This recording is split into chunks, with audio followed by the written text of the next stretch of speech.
What is going on, everybody? Welcome back to another video. So today I'm actually going to have a review of the DJI Mavic Air 2S. Now I know this review is out considerably later than a lot of reviews, but I've had some time to actually go through, fly this thing, and just get an overall feel of the aircraft. So in today's video, we're going to cover the build quality of it, what the camera looks like, just my overall experience that I've had with the Air 2S, and then answer the question if this is the correct drone for you. Now, if at any point during the video you get something out of the video, you liked it, you like the content, be sure to like, share, and of course subscribe. Those three things not only help me determine what type of content you guys like to watch, but also helps the YouTube algorithms and helps the YouTube channel grow. We certainly appreciate that. So with that being said, let's go ahead and just jump into this review.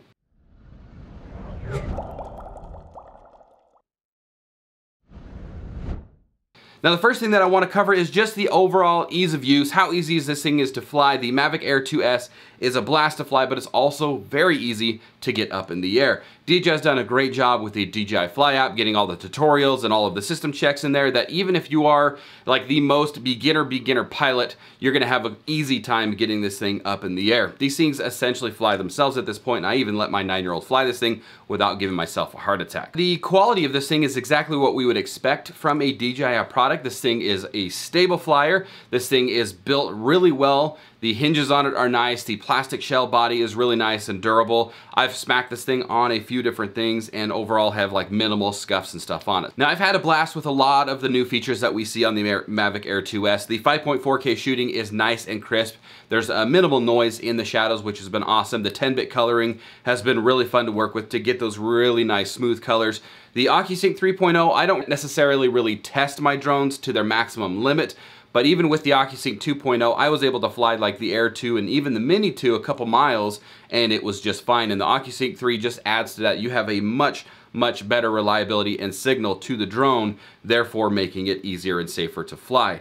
Now, a few setbacks that I think you guys should be aware of, and not necessarily that these are a deal breaker, at least for me, but you may want to consider these, especially if you're looking at buying your first drone, is we have 5.4K shooting. We also have the Spotlight 3.0 features, which allows you to lock on a target and basically make the drone fly itself and keep the tracking on it, right? So the downside is you cannot use 5.4K shooting and the Spotlight features all at the same time, just because I don't know if it's a hardware limitation, but it will not let us do that. We are still locked to 4K at up to 30 frames when you're using any of these Spotlight or active track capabilities. The next thing is you may notice the props or the legs are gonna be in your frames a little bit more frequent than normal. That's because we're going from a 24 to a 22 millimeter focal length, so we're getting a little bit wider, but we're also increasing our field of view by 4 degrees, so a total of 88 degrees. Just be conscious of that when you're flying around and moving quickly. You don't want to overwork the gimbal and cause the clip to have one of those things in it. So going back to the setback number one, where we're talking about like the active track, I definitely feel like the active track on the Air 2S is a little worse than it was on the Air 2. There have been numerous occasions where I'm trying to either track myself on a kayak or somebody else on a kayak. At different times of the day, mind you, I've tried to track myself in the truck.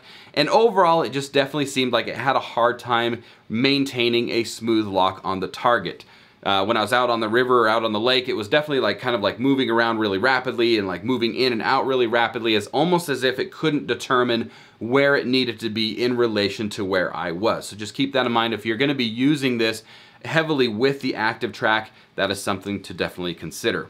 Now, of course, the last thing and the biggest thing in my opinion is the price of this thing. Like, this is a $1,300 drone after you tack on the Fly More combo, after you tack on the DJI insurance, which I would highly recommend on any of the drones that you purchase. Again, you're looking at about 1,300 bucks, which is a premium cost, especially for a drone of this caliber. The good news is there are a few other options out there that you can kind of determine what it is that you want and your main goal out of this drone. If you want something that just shoots great 4K footage, it's got a great image, it's lightweight, takes up a tiny amount of space within your bag, and it only runs you about 600 bucks with the Fly More combo, you're gonna wanna probably look at the Mini 2. Now, the problem with the Mini 2 is it does not have active track. It does have features like dronies and rockets and selfies and all of those things where there is a light active track, so to speak, kind of feature built into it, but you can't lock on a target and have it kind of follow that. So there are some limitations with the Mini 2. Now, if you're wanting to start kind of getting into the active track, or you want to have active track, you want those spotlight capabilities, but you don't want to spend the cost as you would with the Air 2S, you're probably going to want to look at the Mavic Air 2. This is also a great drone. It's identical to the Air 2S. It does have a slightly downgraded camera. It's a 1/2-inch sensor. It says like 48 megapixel photos, but it does still shoot 4K at up to 60 frames. You still have the active track and the spotlight capabilities, so if you want to lock onto something, and like I was saying, I definitely think the active track capabilities in the Air 2 are better than the Air 2S, so that's a plus.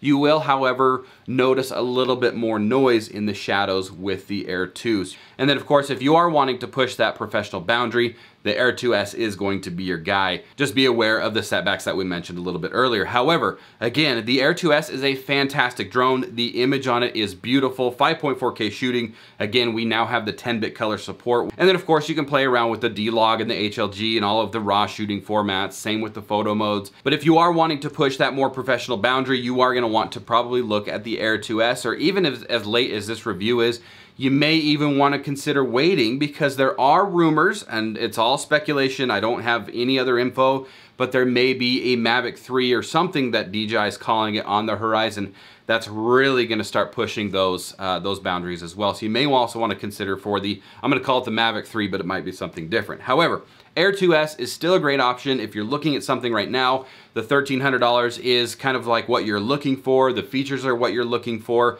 In any case, all three of those are great drones. I will have the links down below. They're a great place to start depending on what it is that you're looking for. And overall, like I said, I've loved the Air 2S. It's been a blast to fly, but it may just not be for everybody. That is going to do it. Hopefully I was able to provide at least one of you with kind of a direction as which way you should go when it comes to drones. And of course, the money that you're gonna spend on this thing is always gonna be dependent on what you need and what it is that you're looking for and whether or not that's worth it to you. I definitely wanted to kind of push that more professional realm, but that may not be everybody. You may want to look for something, like I said, the Mini 2, where it's just simple, get it in the air, easy to fly, or you may want to hit that middle ground as well. So again, hopefully I was able to point one of you guys in the right direction. Thank you guys all so much for watching. Thank you guys for your support. If you got something out of it, be sure to like, share, and subscribe, or head on over to shop.helpcloud.com if you want to check out some of our merch to support us in other ways. Otherwise, you guys have a great rest of the day, and I'm going to go do some more flying. Peace.